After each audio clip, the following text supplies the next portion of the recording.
మీ పిల్లలకు మీరు ఇది చెప్పకపోతే, ఆడపిల్లలకు ఇది చెప్పకపోతే, ఇది ట్రైనింగ్ చేయకపోతే, మా అన్నే కదా, మా బావే కదా, మా మావే కదా, మా చిన్నాన్నే కదా అని వాళ్ళకు తెలీదు. వాళ్ళకు తెలియకుండా అవతలి వాడికి చోటిస్తారు.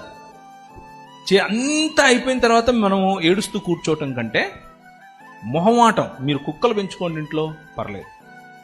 పిల్లులు పెంచుకోండి, పర్లేదు. పాములు పెంచుకోండి, మొహమాటాలు పెంచుకోబాకండి. దానివల్ల ఎవడికి లాభం లేదు.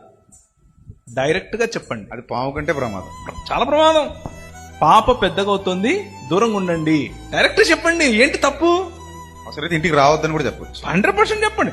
పాప పెద్ద అవుతుంది, కొంచెం దూరం ఉండండి. అయిపోయా. ఒక్కసారి చెప్తే ఇంకా లైఫ్ లాంగ్ రాడాడు. Be straightforward. ఈ విషయంలో స్త్రీకి హక్కు ఇచ్చే బాధ్యత మంది, పురుషులది. ఒకవేళ మీ భార్య చెప్పలేకపోతుంటే మీరు చెప్పండి.